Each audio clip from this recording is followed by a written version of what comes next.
Hi, my name is Mila, and my question is for Alistair and Marcelo.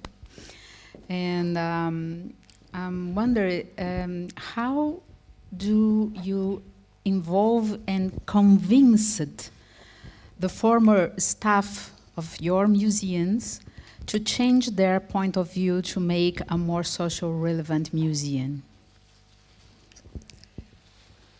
A very relevant question. Who wants to start? You start. Marcelo, pass me the mic.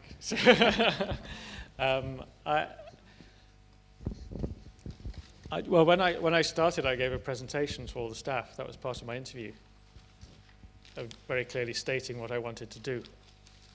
And of course, they all went, "Yeah, this is what we always wanted to do."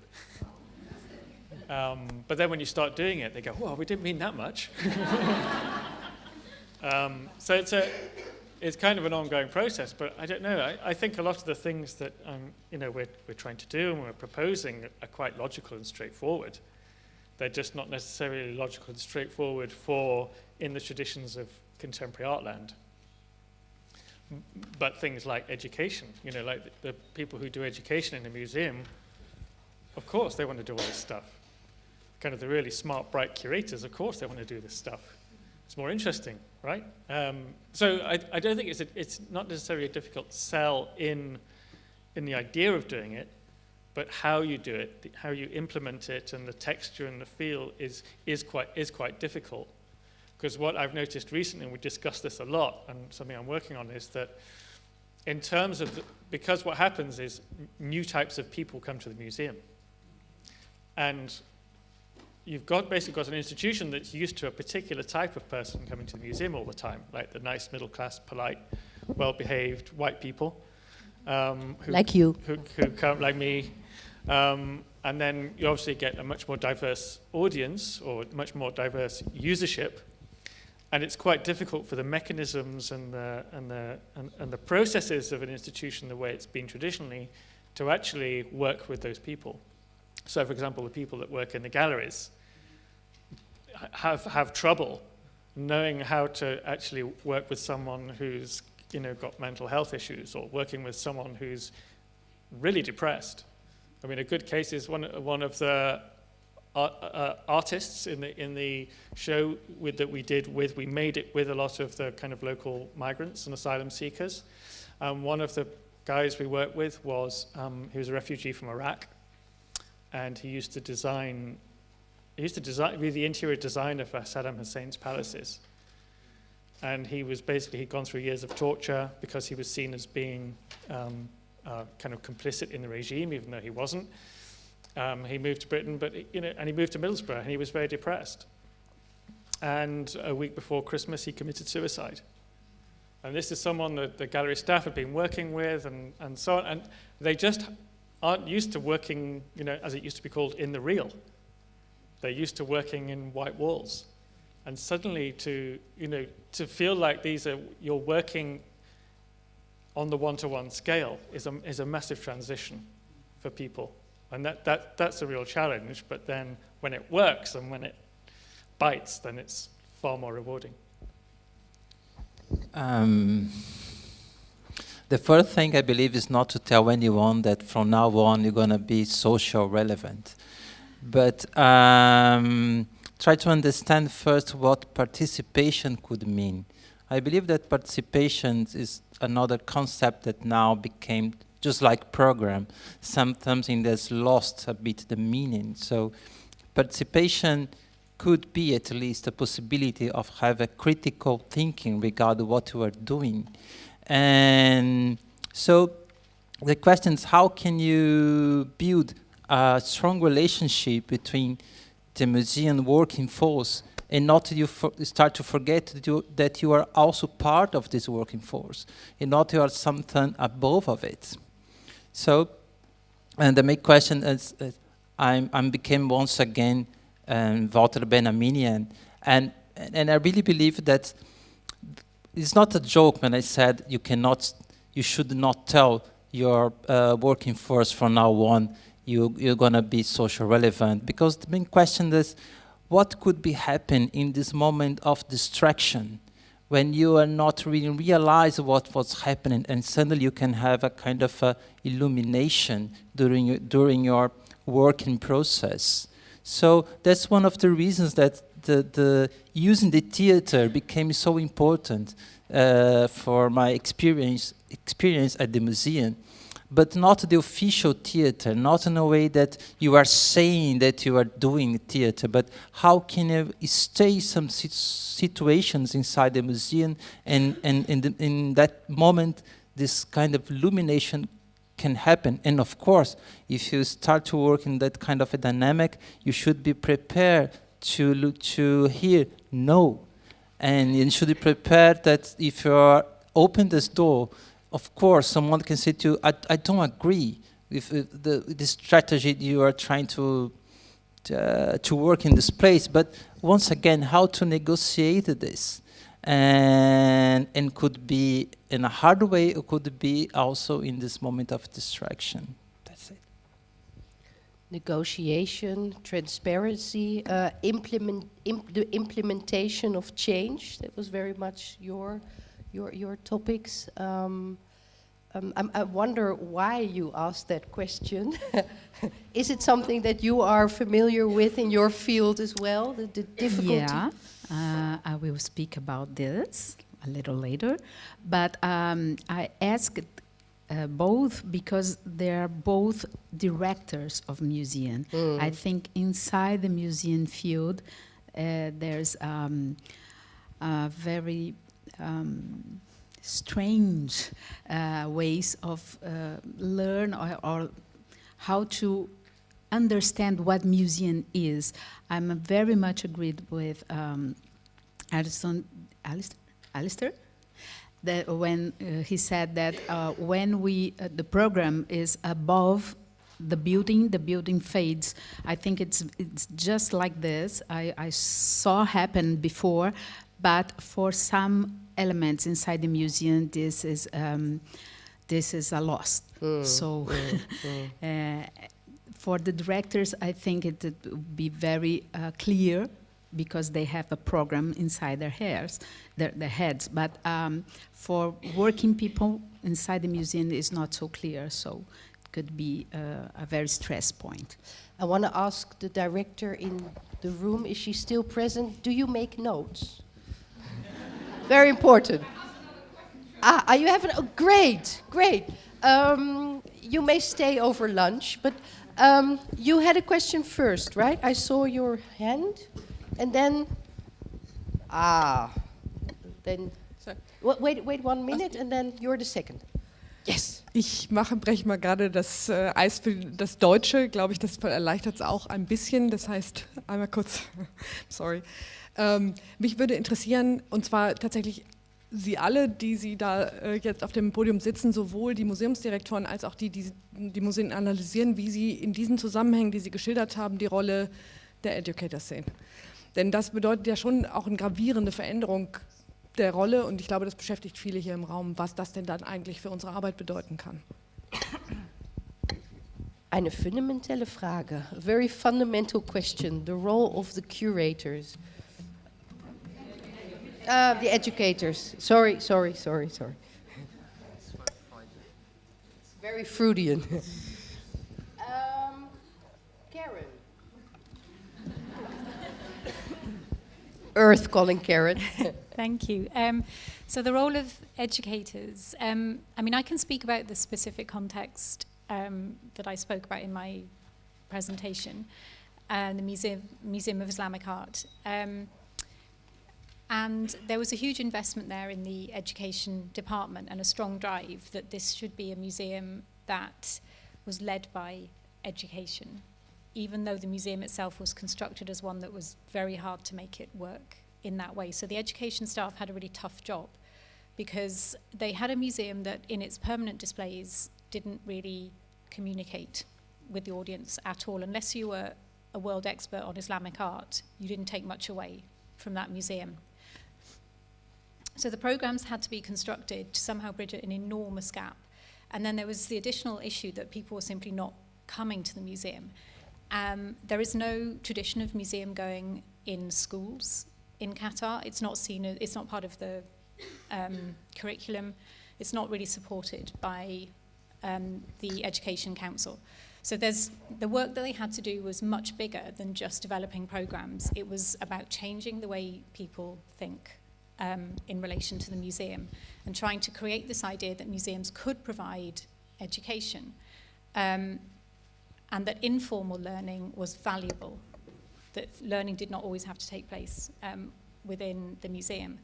So they had a big job to do to try to change the way people thought about the museum and try to speak to the audiences. And then you have the kind of additional challenge of bringing in educators who were from outside the region and had brought with them practices that may not have communicated that well with the target audience. So there was learning required on both sides. So when museums try to sort of change from being, this museum has been described as a jewellery box, when they try to change from being a jewellery box to something that has some kind of social impact, Mia met with all the challenges you might meet with elsewhere, but then with a lot of challenges that were very, very specific to the region, and these remain unresolved. So I don't have an answer to how you solve these challenges. It's an ongoing situation. Well, if you use the objects as a means, then education and learning and the role of educators is, of course, in the center. I'm not going to pronounce his family name, so I'm going to say dear Christian and dear Cornelia, because we can do per du in English, which makes it much more convenient. Can you maybe say a few words in relation to the role of education, educators in the museums you analyzed? Yeah, it's not easy to give one answer to this question because, as we said in the beginning, in the introduction to our presentation, we were visiting a wide range of museums from the really very, very professional national museums like in Memphis, the one. And now we were focusing on the more self-organized community museums where we can speak of a kind of multi-functional personnel in the museums. There is, in most of the cases, there's one person who used to be the founder of the museum, or at least one of the co-founders of the museum, who is also a kind of curator, who is an educator, and who is everything at the same time. So in many of these museums, like in Eatonville, and you see, of course, it's all about education. If you have a look, or if you remember what we addressed, kind of naming it kind of smooth passages from the inside to the outside. All of these other community centers, like the museum, have the same or a similar function: to educate, to bring together, to talk about heritage in order to improve the social and economic situations for the future. But maybe in a little sort of opposition to the vocabulary that was used by Alistair in his description of the project, many of these, or most of these projects we analyzed or we visited do not operate with a kind of strict or simple opposition of art and the useful, or the aesthetic and the useful. I'm a bit critical of this kind of simplifying opposition, and maybe we can talk about this later on.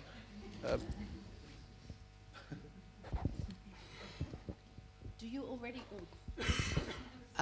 you already want to respond to that? And then we ask Marcelo's statement towards the role of education. So about the useful question.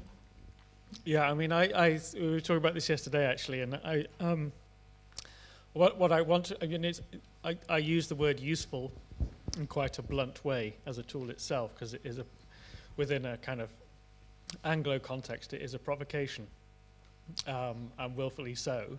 But also, I'm interested in reclaiming these words, because actually they're very complicated, nuanced propositions.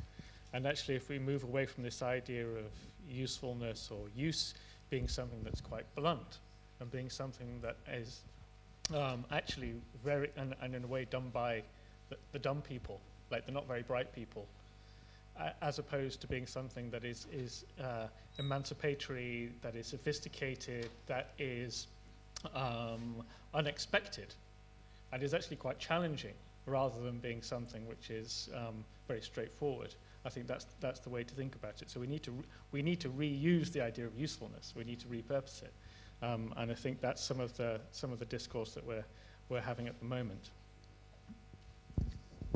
And very much in the sort of process-oriented professionalism, which is very much part of our role as being educators in general.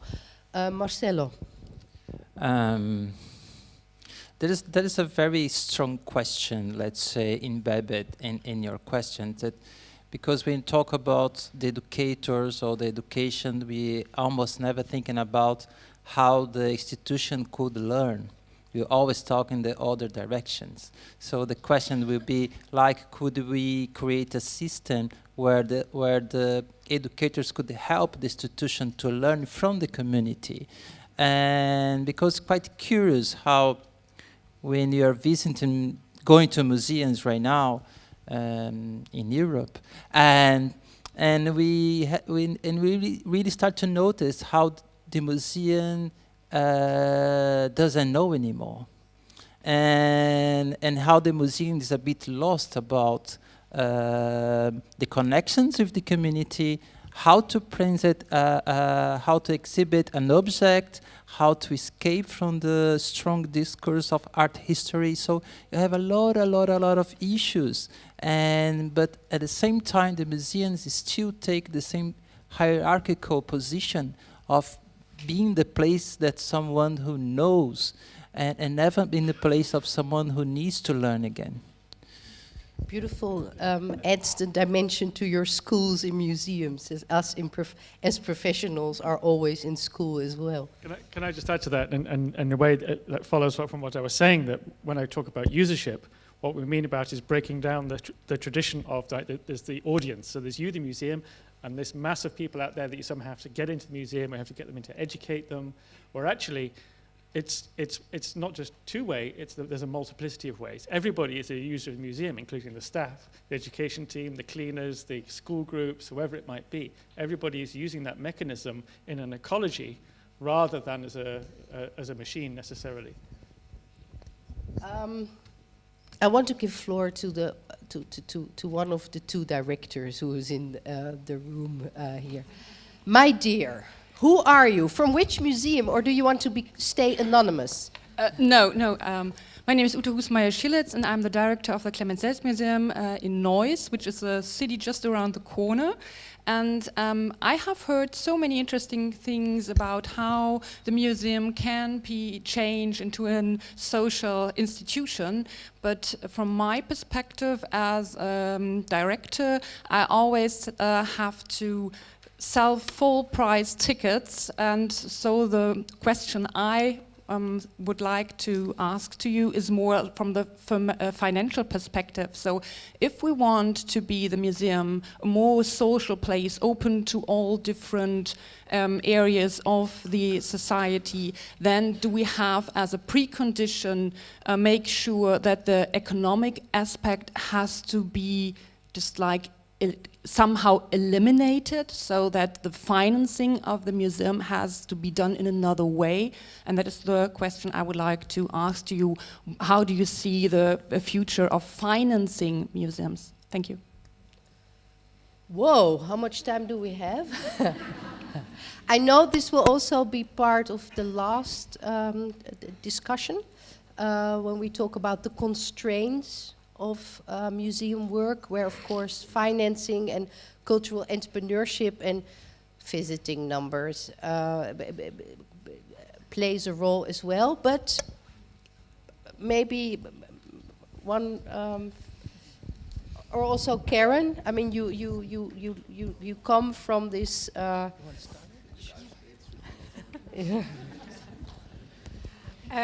Financing. When the Museum of Islamic Art was opened, budget was not an issue. And that's actually really interesting. That's a Valhalla, right? It's very interesting to imagine, if you imagine the kind of work that we do in the cultural sector, and you imagine that budget was not a constraint, it makes you think very, very differently, because usually budget is foregrounded. You know, you have parameters, you have to work within those parameters. If there is no boundary, then there's a lot of pressure to deliver something spectacular, because you can never use the excuse that we only had enough money to do whatever. And actually people do struggle with the lack of boundaries and learning how to shape something. And so parameters then end up being set from elsewhere. So one of the things I remember sort of thinking when I was first working in the Gulf is there was the opportunity here to do something so very, very different, because there were no restrictions of the kind that I was used to working with. However, the agenda coming from the top was to have a certain type of museum that would be viewed in a certain way by an international audience. So that set the parameters of what could be achieved. And as I mentioned before in my talk, the museum as a social institution responding to the local community was not the priority. So the museum was driven in a different direction, and then only afterwards began to slowly turn maybe a little back towards the community. So that's all I can really say about how does budget affect it in the Gulf context. But I think just as a thought experiment, imagine, I do this quite a lot, imagine if budget was not a priority, what would you do? It's really, really interesting to think how that opens up your mind. I just want to add a very short story, but I don't think there is an opposition about the financial side, like the supporters and etc., and to be social relevant.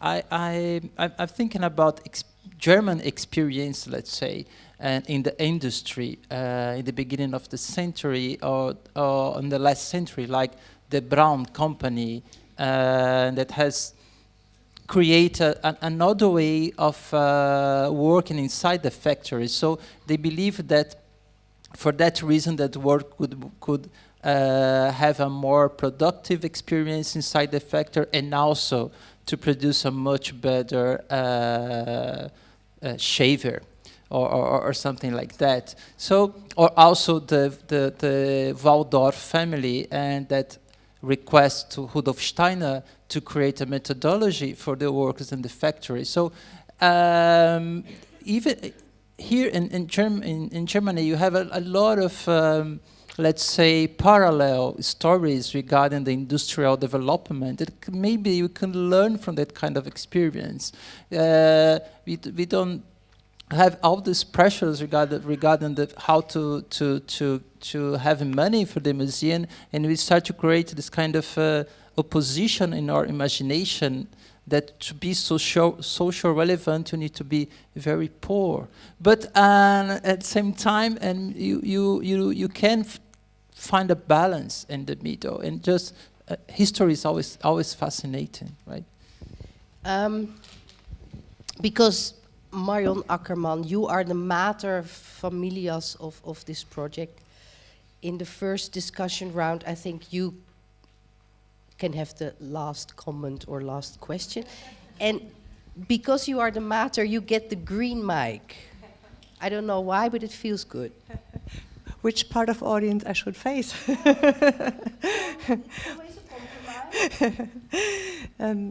Yes, of course, we always have questions, so it's very easy to create a question spontaneously. So my big question is what the role of production inside the institutions could be. So you both, Alistair and Marcelo, you have shown images of these workshops and studios. So I spoke to so many colleagues after the Brexit, and they're discussing in London on the new role of craft. What can doing more things by hand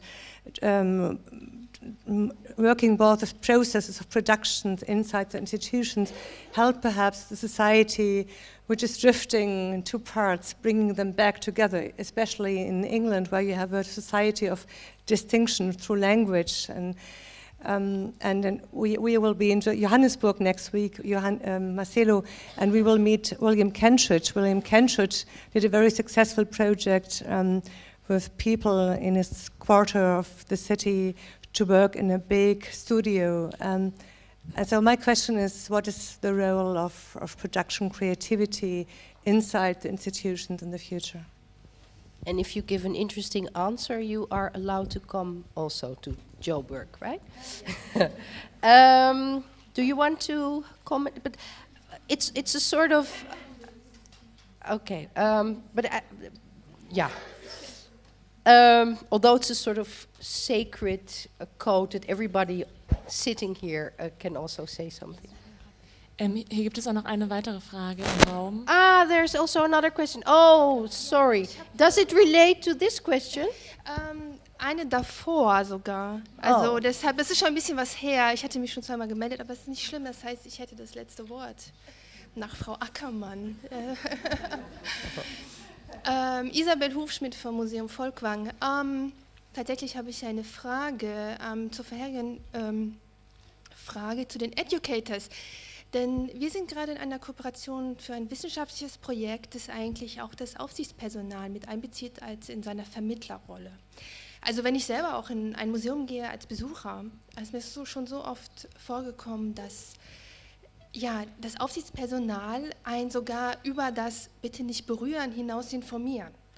Die wirklich auch enthusiastisch darüber erzählen, mit welcher Kunst sie da umgeben sind und sehr viele Informationen einem bereitstellen. Deshalb meine Frage eigentlich an das Podium, wie da so die Erfahrung ist mit diesem Aufsichtspersonal eben auch als Vermittlungsinstanz. Also das ist eigentlich eine von 3 Fragen, die ich habe. Also die mache ich jetzt in Deutsch und dann vielleicht während des Symposiums die anderen beiden in Englisch, werden wir sehen. Auf jeden Fall vielen Dank jetzt schon mal für Ihre Antwort. Thank you so much. I don't want to be rude, but I had a sort of golden ethical code with the translators that for them half an hour lunchtime is really necessary to recover. And we are already past that we already passed 12:30. Maybe to make a long story short, my first question relating to who is here was regarding the guards. I'm all into that as well. Maybe combining Mrs. Ackermans and the other question, can I give the floor to... Oh, you can, of course you can combine the two. Well, it's interesting that that you could write another history of art through wardens. If you track the history of the changing status of the wardens, then it also tracks our relationship to the way we understand art in terms of participation. And we have gallery assistants, and there are other terminologies that we have for these things. They're called invigilators or a whole range of things. And we've got to the point now where, I don't know, certainly in the UK, where we know nobody really has wardens anymore except for the National Gallery, and everybody has some kind of interpretation staff who inhabit the spaces and talk to people and welcome them in. And actually what we're looking at now is in terms of, because all our wardens are mostly, they're art students, or they're really bright, smart people with ambitions, to translate that into actually making the museum functional in terms of this productive space. So one of the things we're looking at the moment is making a makerspace in which the gallery staff teach and operate, and basically there's a community of learning through making. And this is really important in terms of going back to the idea of how we learn and socialize through the act of making, either through craft or technology, however that might be. But this also reconnects us with the old idea of the institute. So certainly in the Anglophone world, as in the first wave of industrialization, was when the institute movement started in 1800. And it was about giving education to the working classes. And in those institutes that became museums and galleries and libraries, it was the institutes in which the what was the agrarian communities came together in the cities to learn how to make. This is why they were called in the UK mechanics institutes, that they were of the hand. And it was about learning how to make, but also how to learn to make a society. But at the same time, what was interesting, that these institutes were instrumental, created by private enterprise to make a more productive and well-rounded society and workforce. It was where the working classes came together themselves to co-organize.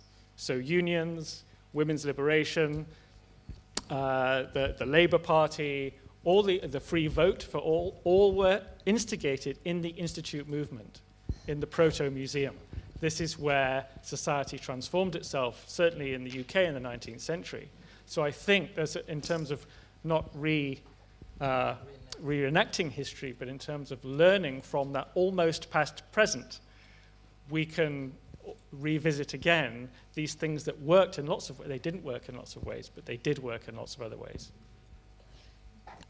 I think that's a very beautiful last comment, but I did not want to interrupt you. So if you very fast. Okay, just very to, fast. Yeah, Okay. to reply, Marion, and say, I still believe that museums should be a machine to produce democracy, and I really believe this is the most urgent issue that you have now in front of us. Talking about social museological issues, I want to thank the panel for their input. Thank you so much.